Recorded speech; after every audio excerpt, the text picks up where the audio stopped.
আসসালামু আলাইকুম। আজকে একটা ঘটনা শেয়ার করব আপনাদের মধ্যে। তো এই ঘটনাটা ঘটে হচ্ছে খুলনায়। খুলনার ঘটনা, তবে এই ঘটনাটা অনেক আগের, যেটা আমি আমার দাদির কাছ থেকে শুনছি। আমার দাদি যখন নতুন বিয়ে হয়ে আসে, আমার নতুন বউ, তখনকার। তো এই ঘটনাটা খুলনার ম্যাক্সিমাম মানুষ, মানে ডাকাতিয়া বিলের আশেপাশের মানুষ, মানে খুলনার ম্যাক্সিমাম মানুষ জানে। আর এই ঘটনাটা আর কি ডাকাতিয়া বিল থেকে শুরু হয়। তো যাই হোক, আমার দাদি যখন বিয়ে হয়, তো আমার দাদার বাসা যেখানে, খুলনার একটা স্থানে, এটা আমি বলবো না, জায়গাটার নাম বলবো না। তো ওই জায়গায় আর কি বাড়ির সামনে একটা রাস্তা ছিল, ওই একটা রাস্তায় ছিল ওই সময়। ওই রাস্তা দিয়ে সকল মানুষজন যাওয়া আসা করতো, বাজার হোক বা যাই হোক, ওই একটা রাস্তায় ছিল। তো রাস্তার কাছেই ছিল আমার দাদার বাসা। তো আমার দাদি যখন নতুন বউ হিসেবে আসে ওই বাসায়, তো এই ঘটনা আর কি নিজে চোখে আর কি দেখে। তো হচ্ছে এই ঘটনাটা হচ্ছে গলাকাটা ঘোড়া নিয়ে, বা কল্লাকাটা ঘোড়া ওই সময় আর কি প্রচলিত ছিল। তো প্রতিদিন রাত্রে, ঠিক মধ্যরাতে, ঘোড়া দৌড়ে যাওয়ার যে আওয়াজ, টকবক টকবক এরকম একটা আওয়াজ হতো। আর হচ্ছে ঘুঙুর পড়া, মানে ঝুমঝুম ঝুমঝুম এরকম একটা শব্দ হতো। অনেক দূর থেকে আর কি মানুষজন শুনতে পারতো। তো শুনে সবাই চুপ হয়ে থাকতো, মানে ভয় পাইতো, একটা আতঙ্ক কাজ করতো। তো দাদি একদিন হঠাৎ করে দাদারে জিজ্ঞেস করতেছে যে এরকম ঘোড়া এত এত রাত্রে থেকে এরকম প্রতিদিন দৌড়ায় যায় এই রাস্তা দিয়ে, আর ঝুমঝুম আওয়াজ হয়, এইটা কার বাড়ির ঘোড়া? তো দাদা বলতেছে যে ওইটা তোমার দেখতে হবে না, ওগুলা কিছু না, ওরকম যায়। তো বলতেছে না, আমি দেখবো, প্রতিদিন এরকম শব্দ হয়, আর এরকম ঘোড়া এত রাতে কই যায়? তো যেহেতু রাস্তার পাশেই ছিল আমার দাদার বাড়ি, তো ওই সময় কারেন্টের ব্যবস্থা তো ছিল না। তো একদিন ওরকম দাদি আর কি, যেহেতু এটা শুনছে, অনেকের কাছে জিজ্ঞেস করছে যে এটা কি এরকম রাতে যায়। তো অনেকে বলছে যে এরকম একটা ঘোড়া যার মাথা নেই আর হচ্ছে ঘুঙুর পড়া, সে মাঝরাতে আর কি এই রাস্তা দিয়ে আর কি খুলনার এই এরিয়াটুকু দিয়ে আর কি এরকম ঘুরে বেড়ায়। এই টাইমে ওর সামনে না যাওয়াই ভালো বা না দেখাই ভালো। তো দাদি কৌতূহল জাগে যে আমি দেখবো যে এটা কি। তো সে দাদারে না জানায় আর কি, জানালা ছিল ঘরের এই রাস্তা বরাবর আর কি, জানালা খুললে আর কি রাস্তায় কে যাচ্ছে আসতে সেটা দেখা যায়। তো দাদি লুকায় জানালা হালকা একটু ফাঁকা করে, মানে শব্দ শুনতেছে, দূর থেকে আসতেছে ওই ঝুনঝুনির আওয়াজ আর ঘোড়া দৌড়ানো। তো সে চিন্তা করে আমি আজকে দেখবো। জানালা খুলে হালকা ফাঁকা করে দেখতেছে যে একটা ঘোড়া দৌড়ে যাচ্ছে, সাদা রঙের ঘোড়া, যার পায়ে ছিল হচ্ছে ঘুঙুর বাঁধা আর মাথা নেই, রক্ত পড়তেছে। তো ওটাও সোজাভাবে দৌড়ে চলে গেছে। তো দাদি মানে একদিন শুনছে, এখন হঠাৎ করে দেখে চিৎকার দিয়ে অজ্ঞান হয়ে যায় ঘরের ভিতরে। পরে দাদা তার চোখে মুখে পানি ছিটিয়ে দিয়ে জিজ্ঞেস করে কী হয়েছে। তো বলে যে এরকম আমি ওইটা দেখছি। তো বলতেছে তো তোমার তো আমি দেখতে বারণ করছি, তুমি কেন দেখছো? বলতেছে আমার খুব ইচ্ছা ছিল যে প্রতিদিন এরকম শব্দ শুনি, কার বাড়ির ঘোড়া বা কি, এটা মিথ্যা কথা নাকি এটা কি দেখতে চাইছি, কিন্তু আমি দেখছি। তো বর্ণনা দিল। তো এরপর আর কি ওই ঘোড়া এরকম প্রতিদিন আর কি ওই রাস্তা দিয়ে আর কি যাইতো। তো ওই দাদির সাহস করেনি আর কখনো দেখার। তো ওই ঘোড়ার সামনে, মানে যে মানুষ আর কি সামনাসামনি পড়ছে, ওই মানুষ আর মানে বেঁচে বাড়ি ফিরতে পারতো না, সে মারা যেত, ভয়ে মারা যেত। নাক মুখ দিয়ে রক্ত উঠে। তো অনেক মানুষ এভাবে মারা গেছে। তো এই আতঙ্ক ছড়ায় যাওয়ার পরে রাত্রে আর কেউ বের হইতো না বাসা থেকে, সন্ধ্যার পরপরই সবাই আর কি বাসায় থাকতো, এরপর আর বের হইতো না। আর ওই সময় বাড়িঘর তো অত কাছাকাছি ছিল না, ফাঁকা ফাঁকা ছিল। তো আর কি এরকম অনেক মানুষ মারা যায়। তো কিছুদিন পর একটা ছেলে যে ঢাকায় আর কি চাকরি করতো, তো ঢাকা থেকে আসার যে যানবাহনের যে ব্যবস্থা, এটা তো অত বেশি ভালো ছিল না। তো তার আসতে আর কি অনেক রাত হয়ে যায়। তো সে আসার আগে তার মার কাছে আর কি চিঠি লিখছিল বা কোনো এক মাধ্যমে জানাইছিল যে আমি আসবো এত তারিখে। তো তার আসতে অনেক রাত হয়ে যায়, ওরকম মধ্যরাত। তো সে বাসায় আসে, তো তার বাসাটা একটা 3 রাস্তার মোড়ের কাছে। তো এই যে ঘোরা যায় যে রাস্তা দিয়ে, এই এই রাস্তার ঠিক অপোজিটে তাদের বাসা। তো ছেলেটা আসে, রাতে অনেক রাত হয়ে যায় হয়তো বা। তো মা অনেক অপেক্ষা করে যে ছেলে আসতেছে না করতে করতে ফজর আয়োজন দিয়ে দেয়। তো ফজর আয়োজনের সময় মানুষ নামাজ পড়তে যখন যাচ্ছিল রাস্তা দিয়ে, আর মা খোঁজাখুঁজি করতেছিল বাসার লোকজন, কোন সময় দেখতেছে বাসার সামনে যে 3 রাস্তার মোড়, এখানে ছেলে নাক মুখ দিয়ে রক্ত উঠে আর কি মানে মরে পড়ে আছে, মারা গেছে। তো সবাই চিন্তা করলো যে আগে এরকম ঘটনা ঘটছে, হয়তো সে ঘোড়ার সামনাসামনি পড়ছিল, হয়তো এই জন্য হয়তো বা সে ভয়ে ওই নাক মুখ দিয়ে আর কি রক্ত উঠে মারা গেছে। তো এরকম ঘটনা অনেক ঘটছে।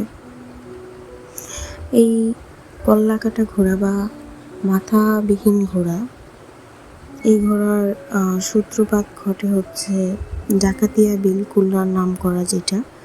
এখানে ডাকাতরা যত ডাকাতি, যত সম্পদ বা স্বর্ণ টাকা আনতো, তারা ডাকাতিয়া বিলের এক বট গাছ ছিল, ওই বট গাছের ওইখানে ভাগ বাটোয়ার করতো। তো ওই বিলের ওইখান থেকে হয়তো বা কোনো এক জমিদার বা জমিদারের ছেলে, সে আর কি ওই ঘোড়ায় করে যাচ্ছিল অনেক স্বর্ণ মুদ্রা বা টাকা এগুলো নিয়ে। সে কোথা থেকে ফিরতেছিল, তো ওই পথ দিয়ে ফিরতেছিল। তখন তো রাস্তাঘাট অত ভালো ছিল না। তো ওই ডাকাতদের আর কি সামনাসামনি পড়ে। তো তখন আর কি ডাকাতরা ওদের কাছে, মানে ওই ছেলের কাছে টাকা পয়সা চায়, ওই ঘোড়ার উপর যে বসেছিল। আর ঘোড়াটা ওরকম রাজকীয়ভাবে সাজানো ছিল, ঘুঙুর পরা সাদা ঘোড়া, অনেক সুন্দর। তো ওই ছেলের আর কি দিতে চায়নি টাকা পয়সা, জমিদারের ছেলে। তো তখন আর কি তার মাথা আর কি কেটে দেয়, এক পচি কেটে ফেলে দেয় বিলের পানির মধ্যে। আর ঘোড়াটা আর কি ওইভাবে আর কি দাঁড়ানো অবস্থাতেই মানে গলা কেটে ফেলে। তো গলা কেটে ফেলানোর পরে ওই ঘোড়া ওই অবস্থায় আর কি দৌড় দেয়। দৌড় দেওয়ার পরে ঘোড়া আর কি ওই আর খুঁজে পায় না। তো তারপর থেকে ওইখানে ওই বট গাছের ওইখানে অনেক লোকের লাশ পাওয়া যায়, ইভেন যারা ডাকাতি করতো এলাকায়। তো ওই সময় ডাকাতের অনেক আতঙ্ক ছিল, যারা ডাকাতি করতো ওই ডাকাতদের আর কি মরদেহ পাওয়া যায়। তো মানুষ বুঝতে পারে না কী ব্যাপারে এই গাছে এরকম, বট গাছে আর কি ঝুলন্ত লাশ পাওয়া যেত, নাক মুখ দিয়ে রক্ত ওঠা ঝুলন্ত লাশ, এরকম করে প্রায় 5 থেকে 7 জনের লাশ পাওয়া যায়। তো অনেকে চিনে যে এরা ডাকাত, কে মারছে বা কীভাবে মরছে এটা জানতো না, একটা আতঙ্ক ছড়ায় যায়। তো ওই ঘটনার পর থেকে আর কি ঘোড়া ওরকম রাত্রে আর কি ওই রাস্তা দিয়ে ঘুরে, ডাকাতিয়া বিল হয়ে ঘুরে আবার চলে যেত। প্রতিদিনই এই ঘটনা ঘটতো। তো এক পর্যায়ে আর কি এই ঘোড়া যে এরকমভাবে যেত, তো মানুষজন সামনে পড়লেই আর কি ভয় পেত। তো একদিন এক লোক আর কি ওনার মানে ভাবে জানতে পারছে যে এই যে ঘোড়া, এই হচ্ছে ওই জমিদার বাড়ির ঘোড়া, আর হচ্ছে ওই ছেলের লাশ আর কি পাওয়া যায়নি, জমিদারের ছেলের লাশ পাওয়া যায়নি। তো ওই লোক কোত্থেকে যেন শুনছে যে ওই ঘোড়া আর কি ওর সামনে পড়লে হয়তো বা কেউ ফিরতে পারবে না। আর ওর পিছন থেকে যদি কেউ গামছা বা নতুন কাপড় বিষয়ে যদি বলে যে আমার কিছু দিয়ে যাও, তো সেই ঘোড়া নাকি অনেক স্বর্ণ মুদ্রা বা অনেক কিছু আর কি ফেলে চলে যায়। সামনাসামনি আর কি পড়ে না, দৌড়ে যাবে ওইখান থেকে আর কি ওই কাপড়ে স্বর্ণ কিছু ফেলে বা টাকা পয়সা অর্থ ওগুলো দেয়। তো এরকম করতে করতে এরকম আতঙ্ক, তো মানুষজন চিন্তা করলো যে এরকম আতঙ্ক নিয়ে কতদিনই বা থাকা যায়। তো তখন তারা আর কি একজন হুজুর বা ওই সময়কার আর কি পীর, যাই হোক, উনি আর কি ওনার কাছে বলা হয়। তো উনি বলে আচ্ছা আমি ব্যাপারটা দেখি কী হয়। তো এরকম ঘুরতে ঘুরতে একদিন আর কি ওই পীর বা হুজুর যেই হোক, উনি ওই ঘোড়ার সাথে আর কি কথা বলার চেষ্টা করে কোন এক আসনের মাধ্যমে, যে সে কী চায়। তার যাওয়ার পথে আর কি সে যখন যে রাস্তাতে যায় ওই রাস্তায় আর কি উনি ঘোড়াটা চলে যাচ্ছে, ওই সময় আর কি পিছন থেকে জিজ্ঞেস করছে যে সালাম দিছে। তো সে দাঁড়ায় যায়। ঘোড়াটা কিন্তু যে গলা কাটা ওইটা কিন্তু পিছনের দিক ফেরায়নি, সেভাবে দাঁড়ায় পড়ে। তখন আর কি জিজ্ঞেস করে যে তুমি এইভাবে কেন করতেছো এরকম, মানুষজনরে অনেক ডিস্টার্ব করতেছো, মানুষজন তো চলাফেরা করতে পারতেছে না তোমার ভয়ে, আর তোমার সামনে যে মানুষ পড়ে সে মারা যায়। তো তোমার কাছে আমার প্রশ্ন যে তুমি কেন এমন করতেছো? তো ঘোড়া জবাব দেয় যে আমাকে আর আমার যে মালিক ছিল, আমাদের দুজনকে অনেক নৃশংসভাবে হত্যা করা হয় ডাকাতিয়া বিলের ওই বট গাছের ওইখানে। আর যারা মারে তারা হচ্ছে ওই ডাকাতের দলে ছিল। তো তারা আর কি আমাদের মেরে আমার যে মালিক ওনারে আর কি ফেলে দেয়। তো ওনার বাসাতে অনেক খোঁজাখুঁজি করে, আর আমার মাথাটা কেটে পড়ে যায়, আর আমি ওইভাবে আর কি অনেক কষ্ট নিয়ে মারা যায়। তো বলতেছে তা তুমি যখন এরকম সমস্যা, তো তুমি কারো বলতে পারতা, মানুষজন তোমার দেখে এভাবে ভয় পায়, আর এরকম হয়েছে এটা তো কেউ জানে না। তো বলতেছে যে আমি এইভাবেই আর কি এই এই এই এলাকা বা এই জায়গার মানুষ যারা অন্যায় করবে বা যারা আর কি আমার সামনে পড়বে তাদেরকে আমি মেরে ফেলবো। কারণ মানুষজন কখনোই আর কি আমার কাছে জিজ্ঞেস করেনি যে কী হয়েছে বা কিছু, কখনোই জিজ্ঞেস করে। তারা আর কি পিছন থেকে যদি পারে ধন সম্পদ এগুলো চাইছে, কখনো আর কি জিজ্ঞেস করেনি। আর সামনে পড়লে সে ভয়ে মারা গেছে, আমি কাউকে মারিনি। তো বলার পরে বলতেছে তুমি কী চাও, যে এরকম এখন কী চাচ্ছ? এরকম হইলে তো মানুষজন চলাফেরা করতে পারবে না, অনেক সমস্যা হচ্ছে। তখন আর কি ঘোড়াটা বলে যে আমার একটা কথা আছে, সেটা হচ্ছে ওই বট গাছের পাশে যে বিলটা বা ঘের, ওইখানে আর কি আমার যে মালিক ছিল তার মরদেহ পড়ে আছে, আর আমার অনেক কষ্ট হয়েছে, আমার সামনেই তাকে হত্যা করা হয়েছে। সো যারা করছে তাদের আমি মেরে ফেলছি, এখন আমি এইভাবেই ঘুরবো। তো বলতেছে যে না, এইভাবে এরকম ঘোরাফেরা করলে এরা তো নিরীহ মানুষ, এরা চলাফেরা করতে পারতেছে না তোমার ভয়ে। বলতেছে আমি কাউকে ক্ষতি করি না, আমি তাকে নিয়ে এইভাবে ঘুরতাম, রাতে দিনে তাকে নিয়ে এইভাবে ঘোরাফেরা করতাম এই এলাকা দিয়ে, এই জন্য আমি সেই কাজটাই করি। তো বলতেছে যে দেখো এখন তো কিছু করার না, তুমি সেই ডাকাত দল প্রত্যেকটা মানুষকে মেরে ফেলছো, তুমি কী চাও? তো বলতেছে যে আমার মনিবের লাশ ওইখান থেকে উঠায় তাকে ঠিকভাবে জানাজা দিয়ে তার করা হোক, মানে কবরস্থ করা হোক। আর আমার যেহেতু এই কষ্টটা, তো আমি চাই আমাদের জন্য এখানে মানে একটা জায়গা স্থান দেখায় দেয়, ওইখানে একটা ঈদগাহ যেখানে নামাজ পড়া হবে বা দোয়া করা হবে, এরকম একটা জায়গা দেখায় দেয়। ওইখানে আর কি বলে যে আমি ওইখানে একটা ঈদগাহ চাই, আর ওই ঈদগাহর পাশে যেখানে মিনার থাকবে ওর পাশেই আর কি আমার কবর হবে, আমার কবরের পাশে ঈদগাহটা হবে। তো বলতেছে যে আচ্ছা ঠিক আছে। তো পরের দিন আর কি এটাও বলে দেয় ঘোড়া যে আমি সবাই ফজরের নামাজ পড়ে ওই তিন রাস্তা ওইখানে একটা জায়গা, মানে ফাঁকা একটা জায়গা, সেখানে আর কি সে বলে দেয় যে আমি ওইখানে আর কি মৃত অবস্থায় পড়ে থাকবো, যদি আমার কথা রাখা হয় তাহলে আমি আর কখনো কাউকে সমস্যা বা এরকম ঝামেলা করব না।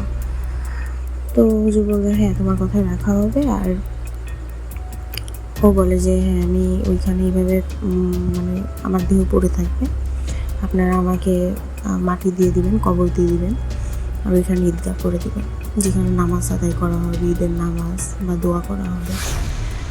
তো সবাই সকাল অবধি অপেক্ষা করে, নামাজ পড়ে, ফজরের নামাজ পড়ে ওই ঘোরাজি গলাকাটা ঘোরাজি এখানে জায়গার কথা বলে সেইখানে যাওয়ার পর দেখতেছে একটা সাদা ঘোড়া যার মাথা নেই সেভাবে পড়ে আছে।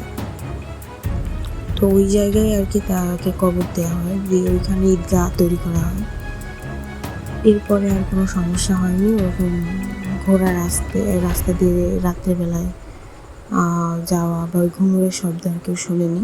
আর ওই ঘোড়ার যে মালিক ছিল বা জমিদারের যে ছেলে ছিল তার আর কি লাশ তো ছিল না, পানিতে পচে গেলে আর কি কঙ্কাল হয়ে গেছিলো। ওই হাড় গুঁড়োগুলো তুলে আর কি জানাজা করে তাকে মাটি দেওয়া হয়। এরপর আর কোনো সমস্যা হয়নি। এটা আমার দাদির মুখে অনেকবার শুনছি ছোটোবেলা থেকে এই গল্পটা, আর এখনও শুনি। তো এটার সাক্ষী হচ্ছে আমার দাদি, দাদা বা তাদের সময়কার যে লোকজন, তাদের মুখে এটা প্রচলিত একটা ঘটনা।